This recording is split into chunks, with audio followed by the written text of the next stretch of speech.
All right, we're going to talk about symbolism.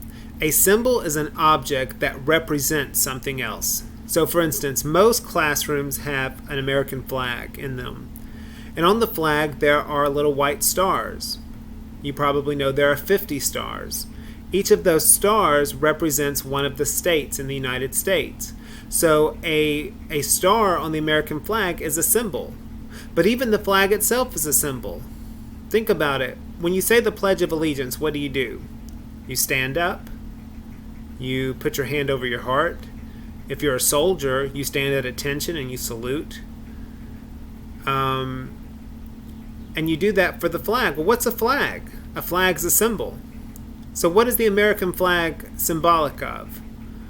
One, it represents America. If I see the American flag, I know we're talking about the United States. Think about ideas. The American flag for many represents freedom, happiness, democracy, meaning people have a right to vote in their leaders. They get to choose who their leaders are going to be. Think about people who don't like America. When they see the flag, they get upset. But it's just a flag. But it represents something. A symbol is something that represents an idea. So think about Narnia. Narnia is full of symbols. Think about the land of Narnia and its weather.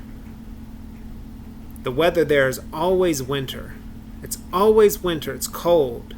It's snowing. It's icy. What's the one good thing that most kids love about winter that happens in December? It'd be Christmas. Christmas is a time of joy and happiness for people who celebrate it. But there's no Christmas in Narnia.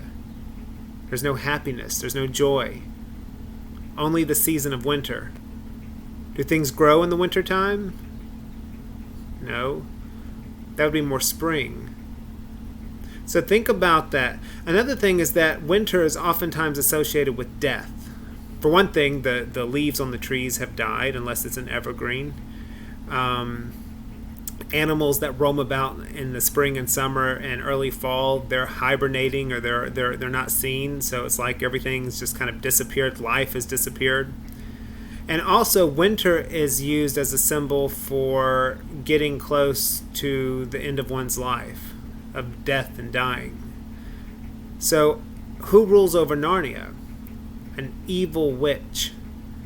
And what's the season that she makes always reign and rule over Narnia? It's winter. So the weather in Narnia, believe it or not, is a symbol. It's always winter and never the one thing that winter brings that's happy, which is Christmas. So the winter is a symbol. Let's think about what other things might be symbolic. Do you remember when it talks about the kids putting on the fur coats? And the coats are almost like royal robes.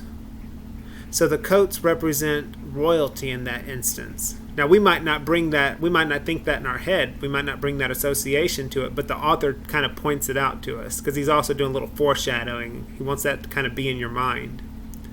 But think about other symbols that we could see. If you're watching a Disney movie and there's an old lady in the forest and she has a red apple in her hand and she wants someone to take a bite out of it, you know not to do that because you have seen that in enough movies where there's some old creepy lady in the woods with a red apple and she wants you to take a bite out of it and you know it's poison. Well, why do you think it's poison? You go to the store, you see red apples, you don't think those are poisonous.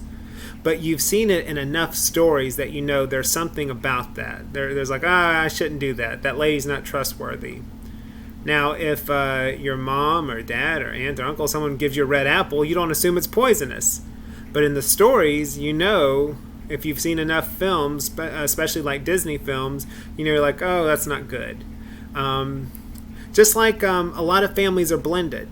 There's moms and dads, stepmoms, stepdads. But in Disney movies, for the longest time, anytime there was a stepmom or a stepsister, they were not good. And it was just one of those things. It was from movies, and people will talk about being a wicked stepmom or a wicked stepsister.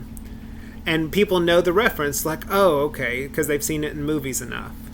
So symbols are things that represent ideas, and when you've seen it in enough stories, you know that it means something. Think about The Lion King and Pride Rock. It faces the sun. What's the sun a symbol of? Light, warmth, but also life. It brings new life. And so they face the sun, and they talk about the circle of life. So that's another symbol. So there are symbols in all stories. All literature has symbols.